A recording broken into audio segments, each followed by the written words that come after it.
Yeah. Analytics off the chain, all the channels not the same. Jake and Kyle, you know the name. Headliner Nation, we running the game.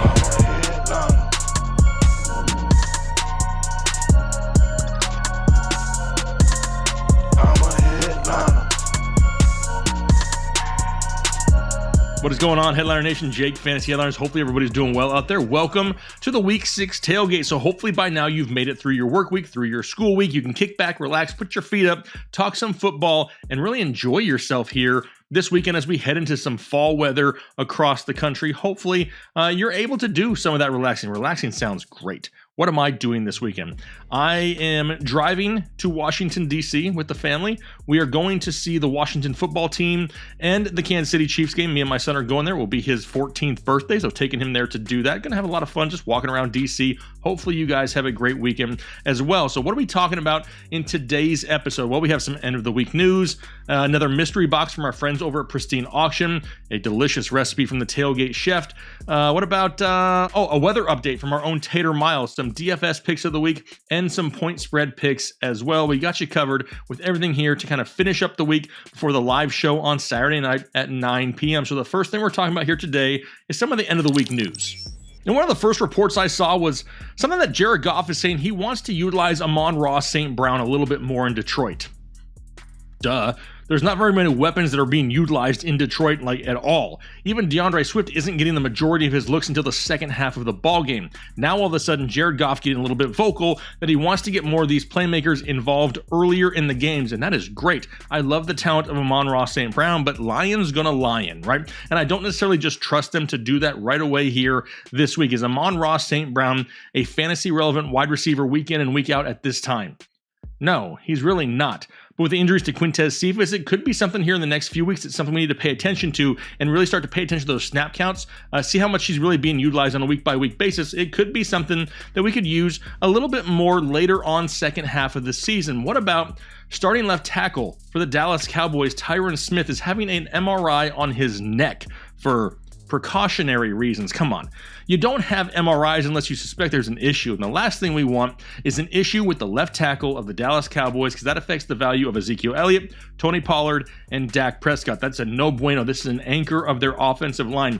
Anything that it pops up on that MRI that could cause him to miss time is not good news. So it's definitely something we need to pay attention to here throughout the coming days. What about Rashad Bateman? He's going to be making his comeback here, getting him in some regular season contests, pairing him up with Lamar Jackson, who's starting to look a little bit better, throwing the ball deep down the field. Rashad Bateman's just another one of those pieces to add to kind of complete the puzzle in this passing game. However, don't get too excited too fast. They're going to try to work him in slowly. He's not going to come out and get a full set of snaps in his first ever game. Expect it to take a couple weeks, but he's definitely somebody who in the next 3 to 4 weeks could be somebody that we talk about starting as a fantasy football viable option.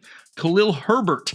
We mentioned him in the running back start sit video. Well, it sounds like he's going to be getting a lot more touches because it doesn't sound like Damian Williams is going to be playing. He had a late test here this week where he tested positive for COVID.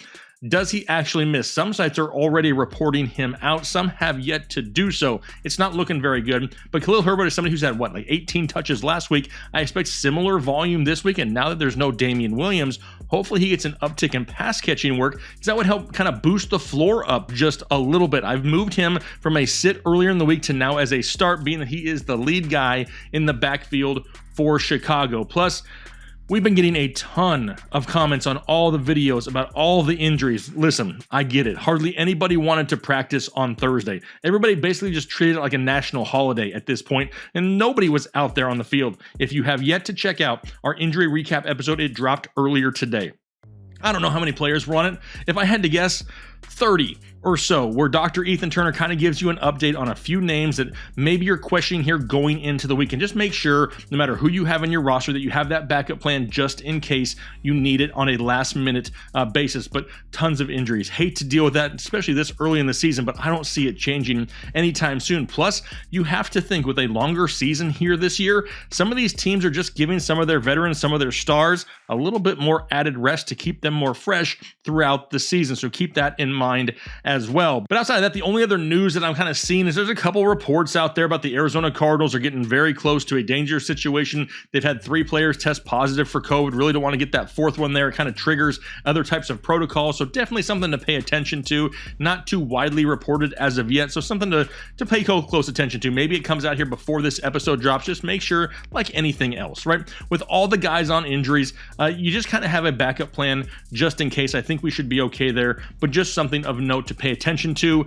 But I want to open something. Now, last week, we got what? We had 2 jerseys last week. We had an Alvin Kamara jersey and an Aaron Jones jersey in the random mystery box from Pristine Auction. I gave away the Kamara jersey, but on yesterday's rankings video, if you're not watching the rankings videos, you need to, because I'm giving away an item from the Pristine Auction mystery box every single week. This week, it's the Aaron Jones jersey that we opened last week. And yeah, all you had to do was watch the rankings video, and I left the details there. You had to leave a comment, you had to hit the like button, and I was going to pick a random winner on this show today. So why waste any more time?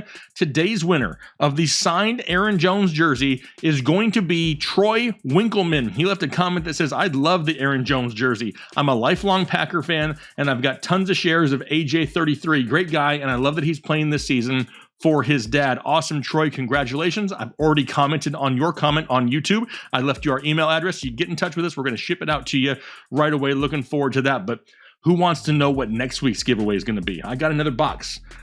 Got another box right here. And here it is. Now, full disclosure, I pre-cut the tape because I didn't want to sit here and really struggle with it, but I have no idea what's inside it. It is another skinny box, so if I had to guess, I'm thinking maybe another jersey or 2 in here. We'll have to wait and see, but I don't even know what's in it. I want to be surprised with you, but all I can tell you is about this box. Whatever is in here, more than likely I'm going to give away. Maybe not in this episode, but in either the Saturday night live stream, the Sunday members only stream, next week on this video, I'm giving away what's in this box. So let's see what's in it, right? Make sure you hit the like button out there if you enjoy mystery boxes. That's what it's all about. So here we go. I don't want to look. I'm gonna rip it open. You can hear the tape cracking. I'm trying to make direct eye contact with you so I don't cheat. Don't you look in the box. Don't you? I see you trying to look in the box. All right. I feel 2 items. Feels like 2 jerseys. I don't know what the first one is. The first jersey in the box here is going to be DeAndre Hopkins. That is sweet. I'm an Arizona Cardinals fan. I don't want to give it away. But that is a signed DeAndre Hopkins jersey. Is this one of the items that we give away next week? Definitely something to pay attention to. That is sweet. Right there. You can see the autograph right there from Pristine Auction there. Certificate of authenticity is in the bag. Listen, I got to brag on this site for a second because this site, everything you pretty much see in my office comes from Pristine Auction. They have everything. I got cleats and pylons and helmets and footballs and old Sports Illustrateds and autographed, pictures and everything. And there's stuff there for as cheap as $1. There's hundreds and hundreds of auctions that end daily. You can find almost anything on any player you're looking for. It doesn't have to be an active player. It can be retired players as well. Just head over to pristineauction.com. Set yourself up a new account using the referral code Headliners, and I'm going to send you a $10 off coupon. You don't have to spend any money right away. It is free to do so, but get that $10 off coupon because maybe you find yourself here in the coming days, the coming weeks that you want to purchase something. You'll have that coupon ready to go sitting there for you when the time comes, but make sure you head over there as soon as this video is over. There's a link down below in the description. But now, what is the last one? Who is it? I have dropped the box. I have it in my hand. You can hear the crinkling. This is, aside from DeAndre Hopkins, it's a Justin Jefferson. It's a yellow Jefferson, and you can see the signature right there. Name on the back. Nice. Who out there is a fan of Justin Jefferson?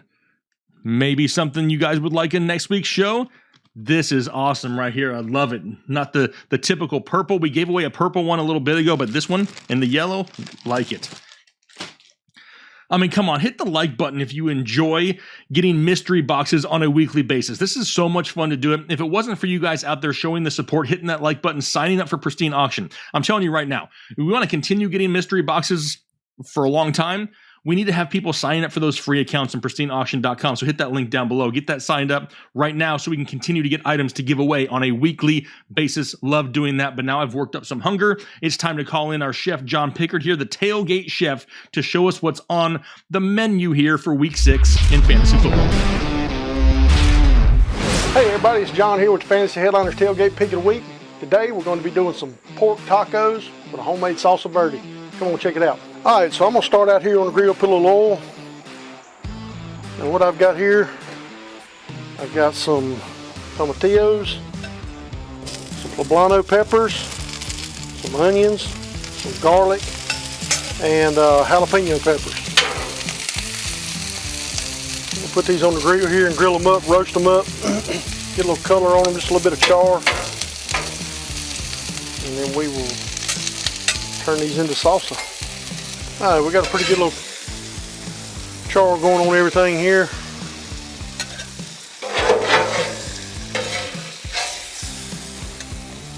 We'll pull them out.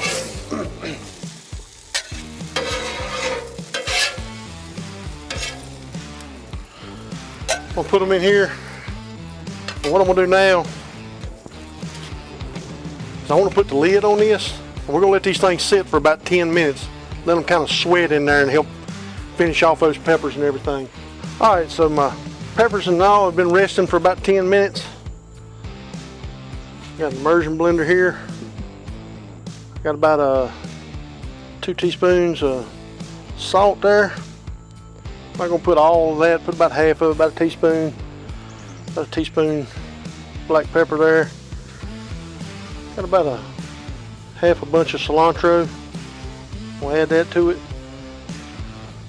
And 1 lime. Take the blender.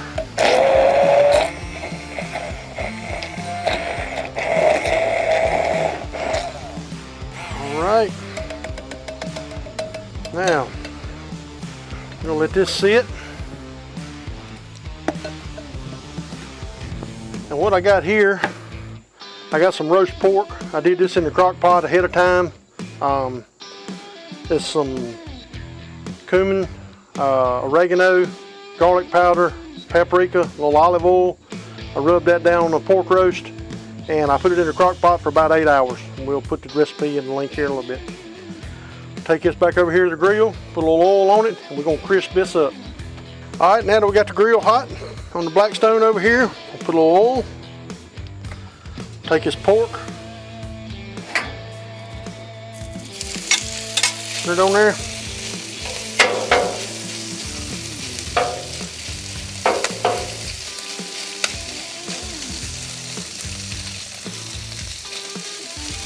And this is already cooked. All I'm doing right here is I'm just letting this get a little crunch to it. Give it a little bit of crisp when you bite into it. Won't take long, 2 or 3 minutes and it'll be ready.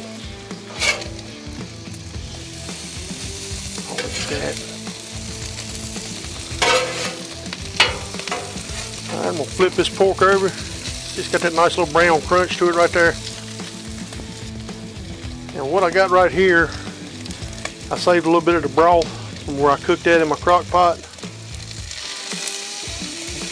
Drizzle just a little bit of that on there while that's finishing off. Get some tortillas on there. All right, I got my tortillas ready here. Got everything ready to go. Put a little of the pork on here.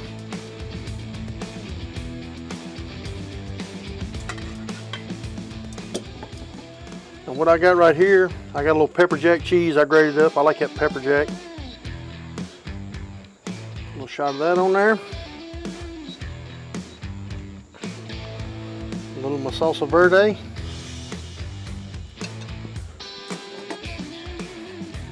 Got a little red onion. And a fresh cilantro.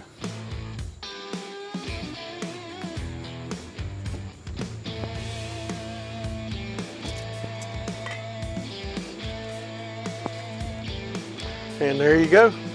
Hope you enjoy. Hello, everyone. My name is Jake. and I love pork tacos. Those were delicious. The best part of this entire segment is having him come over to my house and cook food that I in turn get to eat. I just love that part of the job. But now that we've done that, we need to take a look at the weather. Our own Tater Miles is in the house, letting us know if there's any issues with any weather here this week for fantasy football. Hey, thanks, Jake. I appreciate it. Everybody, this is Tater Miles coming to you with your weekend weather report and beer review. Before we get into it, Jake, I just want to wish your son a happy birthday. You know, you start to hit that age when you're a young man and you start to have love interest. One of the things that my pappy taught me, he looked at me square in the eye and said, whenever you go and you take somebody out on a date, don't be wearing that shirt you always wear and those ruggedy old pants you wear. You've been getting around in the mud.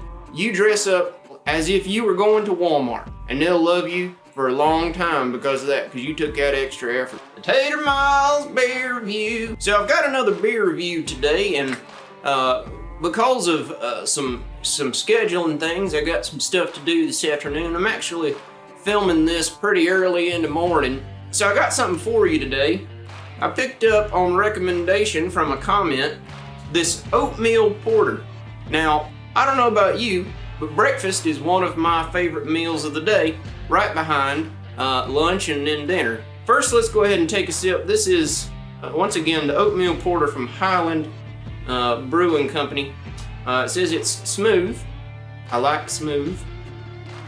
With hints of chocolate and freshly roasted coffee. Now remember that, because that's going to come important. But here we go. First sip. One sip, everybody knows the rule.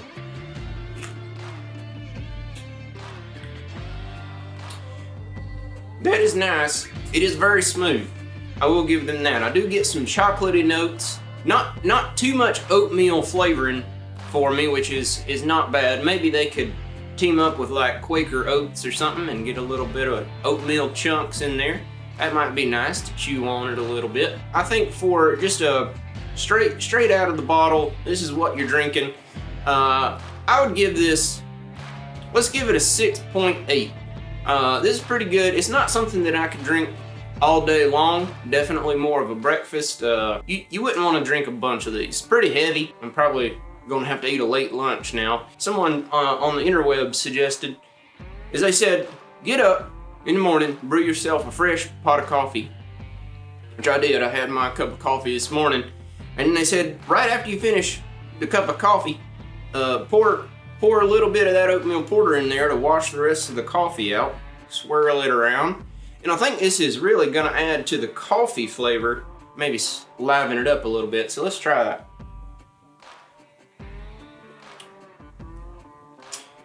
Now, I 10 out of 10 would recommend that. That is fantastic. That's the way to go right there. Use that oatmeal porter to wash out your coffee cup, straight down your gullet. The weather. There's not a lot of bad weather to report this week, thankfully. One game that I do want to draw your attention to, just to keep an eye on, is the Cardinals at the Browns. They're in Cleveland. It's looking like there's going to be about a 15 to 20 mile per hour wind during game time. And that wind there in Cleveland has affected some games before. So that's just something to keep an eye on there. 15 to 20 miles an hour is just kind of a slight uptick from a nice, cool, gentle breeze there. And that pretty much wraps it up for the weekend weather report.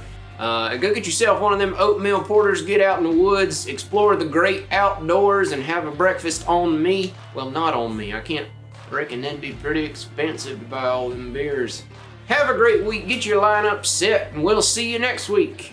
The weekend weather report. Back to you, Jake.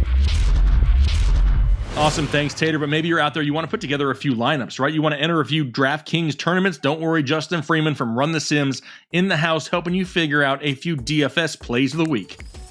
What's up, headliners? Justin Freeman from RunTheSims.com here to talk to you about DFS Week 6. We're talking the DraftKings main slate. We're starting to get into the bye week portion of the season. Only a 10-game slate for us to work on here today. I love it. I love when the player pool starts to shrink down a little bit. We don't have to be paralyzed by so many possible options on the slate. Starting to whittle it down. We're keeping our eye on injuries as we record this late on a Thursday, so there's a lot of things that'll happen over the course of Friday. Make sure we stay up on the injury news. As of right now, it looks like we've got some interesting developments going on in the Chicago backfield. We're watching things in the Patriots backfield. Looks like Julio Jones is coming back in Tennessee. Dalvin Cook's looking a bit healthier in Minnesota. So overall, still a little bit of guesswork, but we're going to hop right in and talk about our top plays of the slate. Well, why don't we just hop right on into it, guys? Pull up the optimizer. This is the Run the Sims optimizer. We'll sort it by quarterbacks first. And as always, I love to sort it by this optimal rate. This is how often a player appears in the best possible lineup for a given slate based on what we know right now. And as we look here on the main slate, a $7,400 Lamar Jackson is looking pretty juicy here against the Chargers. A game with a 51.5 point total. So it'll be East Coast game in Baltimore.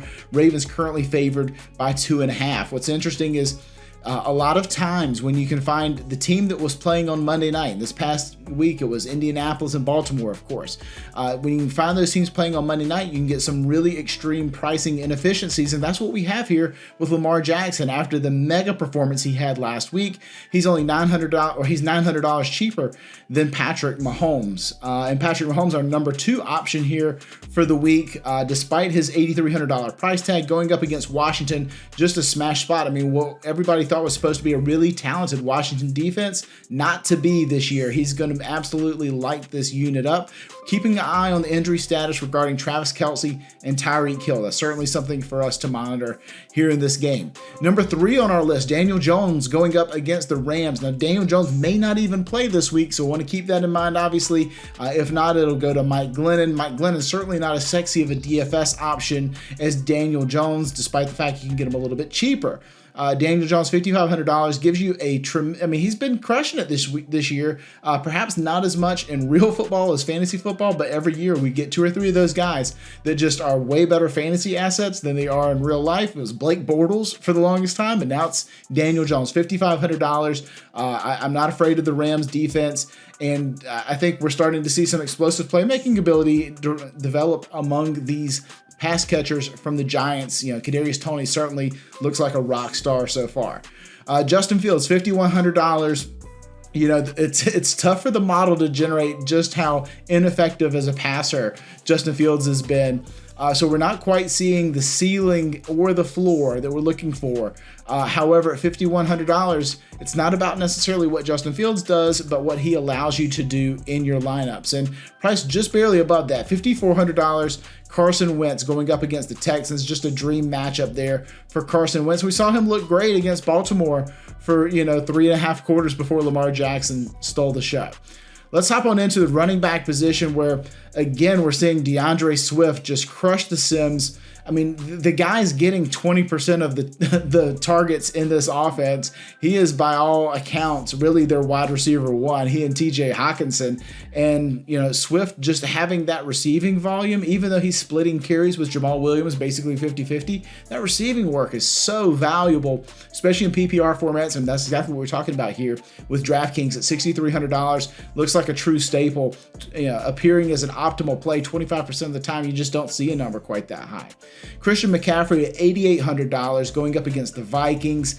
As long as Christian McCaffrey is expected to play, and currently, as of today, it looks like he's trending that way, but did have a discouraging practice today. Had a lot of encouraging signs leading up to today and a little bit of a step backwards. Darrell Henderson, $6,000 going up against the Giants. Love the spot there for Henderson. Again, a player who's getting tons and tons of volume. Really, the only work he lost to Sony Michel last week came on a single drive. I'm not super concerned about Sony Michel limiting Henderson's workload for now. And at $6,000, he's just purely underpriced. $7,300 will get you Aaron Jones this week. Obviously, last week was the Devontae Adams week. Could it be an Aaron Jones week here against the Bears? Price at $7,300. Aaron Jones is just a super talented guy. He's going to be able to be in contention each and every week on talent alone. And then rounding out our top 5 is Darrell Williams, $4,900 for Kansas City going up against Washington. Obviously, Darrell Williams is going to factor to be the lead back out of the Kansas City backfield now that Clyde Edwards-Helaire has been placed on injured reserve. He'll be forming a committee with Jerick McKinnon, but obviously he'll be the dominant part of that committee. $4,900 lets you get him in your lineup.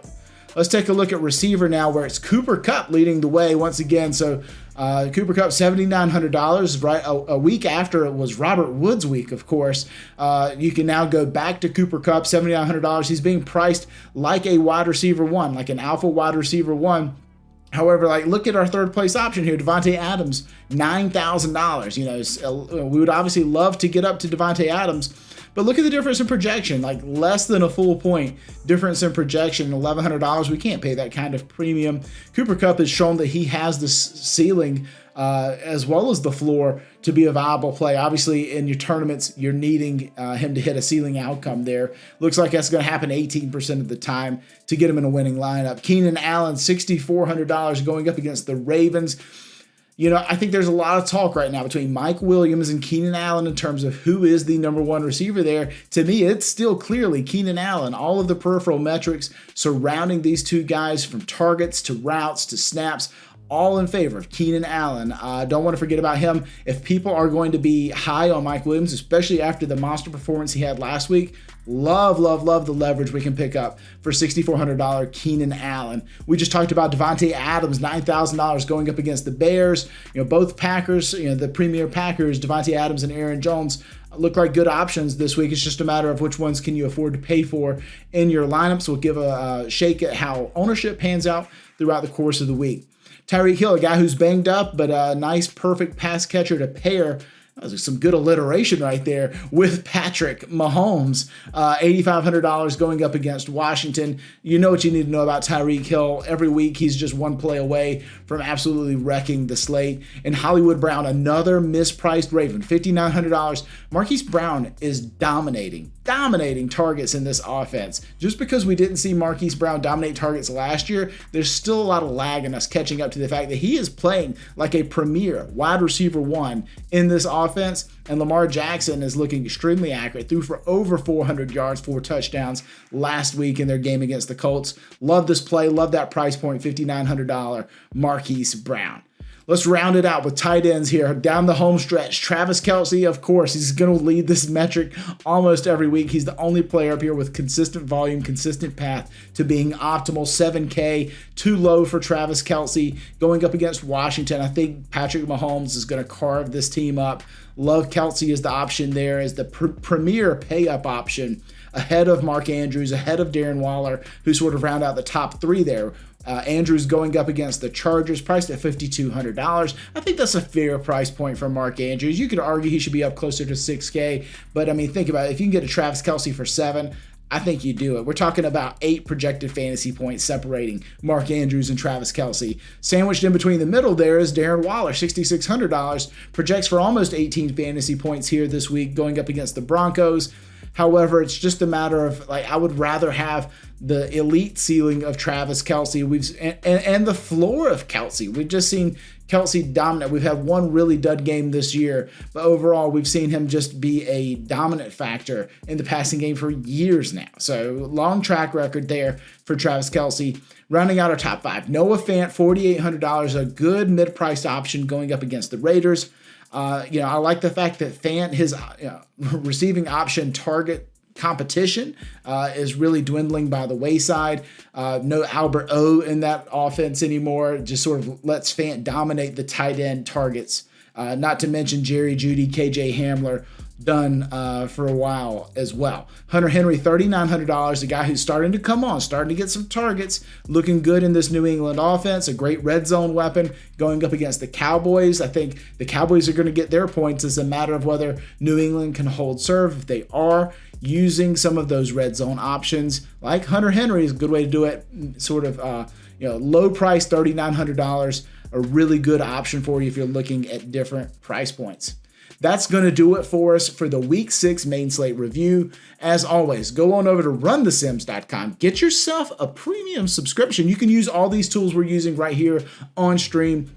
It'll only cost you, just a couple paychecks. Go on over, use code HEADLINERS for 10% off your subscription of choice. Appreciate it, guys. We'll see you next week. Appreciate you, Justin, but maybe you just want to bet on the games, right? You just want to look at the point spreads. You want to place a few wagers here this weekend. Don't worry, Chris Chouse back in the house talking point spreads for Week 6. What is up, Headliner Nation? Chris Chouse back again for Point Spread Picks, week number 6. Baby, let's do this. Last week was a glorious week. We went 12-4, 75% winning percentage. Man, that is like free money, yo. That just keep on rolling with me. I'm going to get you the dough, but I mean, bear in mind, 12-4 is not a typical event. So anyway, the season record is 47-33. We are rolling, baby. The season winning streak is going. Let's keep it going this week. Let's shoot always for a perfect week. That'll be fantastic, man. Starting off on Sunday, we got another London game. Miami -3 at Jacksonville. This is Jacksonville's second home. We know this. I mean, they play there every year now. But I mean, as it stands, Miami has been struggling of late. I mean, they should find their footing against Jacksonville here. Jacksonville's just far too dysfunctional for me to trust at this point. I still think that 5 points or less, I got to go with the opposing team against Jacksonville because I just don't trust Jacksonville whatsoever. Miami -3.5. Next one is Cincinnati -3.5 as well at the Detroit Lions. The Bengals are moving in the right direction. This offense is getting better, finding more chemistry. They looked great last week slinging that ball. Chase and company, they looked very good. Detroit is dealing with far too many injuries to overcome. They did drop one last week that was a heartbreaker. We saw the coach shed some tears because, I mean, it gets to you after a while. The Bengals should win this rather easily. Cincinnati -3. I like it all day long. This next one was very hard. This one scares me half to death with the possibility of Tyreek Hill not playing. That is Kansas City -7 at Washington. The Washington defense, they're still not playing up to par. This team overall is competing, but I mean, can we trust them? That's the thing. It's not like we could say, oh, the defense is going to shut them down, and this one is very difficult only because Kansas City is not showing what they typically do on a weekly basis. And if Tyreek Hill doesn't play, we're relying on guys like McCole Hardman and Pringle and company to do damage. This one is a scary one for me, but I mean, you got to go with Mahomes, man. Great needs to be great, and I think this week is that. On the road, -7. I'm going to gamble here. Let's go Kansas City.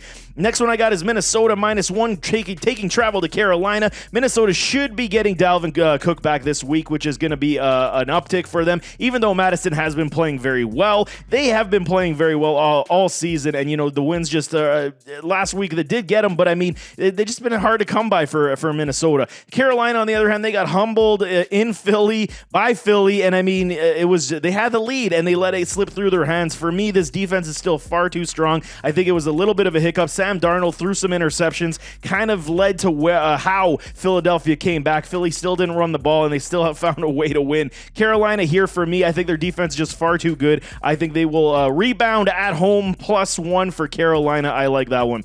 Houston at Indianapolis -9.5 for the Colts. This game gave me a headache as well all week long. Houston is terrible, but somehow they found a way to play and keep up with the New England Patriots. They did lose, but I mean, they were winning most of that game. I still can't even comprehend what was going on in that contest as I was watching it. The Colts can put up points, as proven last week against Baltimore, but they still found a way to lose that contest in overtime. So, I mean, two kind of struggling teams when it comes to the winning records, but I still think that, Houston will be able to compete. As much as I do like Indianapolis, Jonathan Taylor and company, Michael Pittman and company, I mean, they just look phenomenal. I think this spread gets killed late. 9 points, or 10 points basically is far too much for me. I'm taking Houston plus 9.5. Next one is the LA Rams -9.5 as well, going up to New York to face the Giants. The Rams still flying high. Get that extra rest off of playing Thursday night football. They look very good, very sharp, and they will continue with that extra rest and extra preparation. They're going to bring the house on the New York Giants.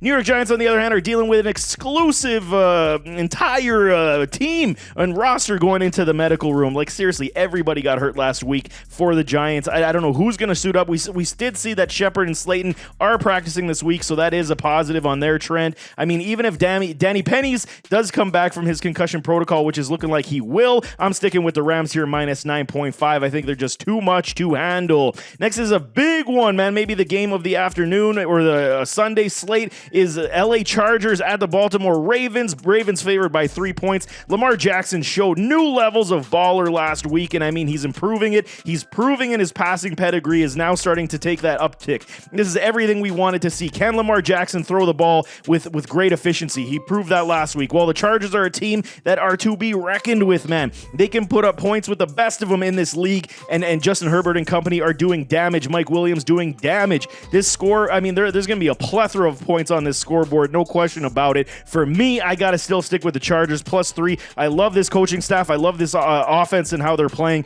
I can't move away. Even though this might be a 1 or 2 point game, I think I'm going to roll with LA here, +3. Next one is Green Bay -4.5 at Chicago. Even though the Packers have looked a lot better since their week 1 kind of disaster, the loss of Jari Alexander is going to be felt, and Justin Fields should be able to exploit that, hopefully. There may be no Allen Robinson. That's something to definitely watch. If that does happen, I would say move this over to Green Bay. But Coach Nagy did simplify this offense for Justin Fields last week, and Fields looked a lot better. He looked more comfortable and was able to move the ball. Rookie Khalil Herbert, the running back, will get the start with Williams out on the COVID. I'm gambling here. I really am. In Chicago, they always play this one really tough. I'm going to go +4.5 for the Bears.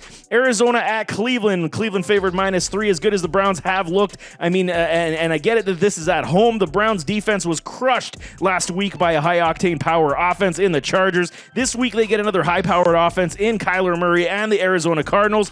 Points should fill this scoreboard again, and I think it's going to be that way. It's very tough for me to bet against a heavy run game that can't control the clock, but the way in which the Browns have not played great against high-octane units, I got to go with the Cardinals here, +3.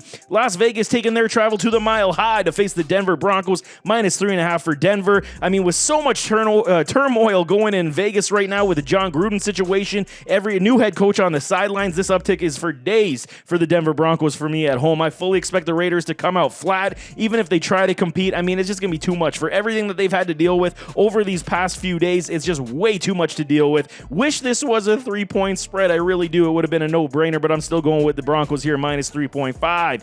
Dallas takes travel to New England, -3.5 for the Cowboys. For some reason, the odds makers think Tom Brady still plays for these New England Patriots, because I don't get the 3.5 at all. I think this is easy money, man. Dallas is far the superior club compared to New England, even though I do like Mac Money Jones. I really do. I think he's got a lot of skills, a lot of poise, a lot of traits that you can like and build around. Everything is clicking for Dallas at the moment. That's why I can't get off this bandwagon whatsoever. Dallas, for me, rather easily, -3.5. Sunday Night Football. We see the Seattle Seahawks at the Pittsburgh Steelers. Pittsburgh favorite at -5, and everyone will be like, yeah, we understand, because there is no more Russell Wilson. He gets hurt with that finger. He is out for 6 to 8 weeks, man. Pain for Seattle. Pittsburgh also lost Juju last week, but they did look a lot better offensively overall. Geno also did look good in his come into the game off the bench cold. He did look very good. I think now, though, with film, everyone knows what Geno's going to do. They're going to game plan against him properly, and Pittsburgh's defense is still very stout. So for me, I got to go Pittsburgh here, -5, even though it is somewhat of a gamble, but I think that all around this game is going to be Pittsburgh. Monday Night Football, my Buffalo Bills, man, they're taking their talents to Tennessee, favored -5.5. The Buffalo Bills are making claim that they are the best team in the NFL right now, not just the AFC. They look absolutely phenomenal offensively, defensively. They're playing lights out of their minds. Everything is clicking for the Buffalo Bills. Tennessee, on the other hand, of course, they're going to ride with King Henry. A.J. Brown is practicing. Julio Jones is back practicing. But, I mean, will they really make a difference against this defense that has been absolutely superior? I think Ryan Tannehill is going to feel the bum rush of pressure as the Buffalo Bills continuously just roll with 4 pressures, very little blitzing, and the linebackers will have to have their game on to tackle King Henry. But for me, I think the Bills are going to be far too much, and the Titans defense will not know what hit them with Josh Allen and company. I'm going Bills Mafia -5.5. So there you have it, man. That is this week's edition of Point Spread Picks. Good luck to everybody. Please play responsibly, and we'll see you next week. I am out. Awesome. Appreciate it, Chris. But that wraps up the week, right? We went through waiver wire ads, start sits, rankings, injury updates, all kinds of information. We've had you covered all week long to make sure you have all the information you need to be successful here in fantasy football week 6. So hopefully you guys had a great week. We greatly appreciate all the support. Do me a favor, hit that like button down below and consider subscribing to the channel if you have not already. Get in now, because We got things to give away next week, y'all, so make sure you hit that subscribe button because you don't want to miss when we announce what is going to be given away and when here in the near future. But thanks so much for tuning in this week. We greatly appreciate the support. Make sure you tune in 9 p.m. Eastern Time, Saturday evening, live show for about 2 hours or so, helping you answer nothing but fantasy football goodness. Looking forward to that as well. So have a great rest of your day, a great weekend, and we'll talk to you later.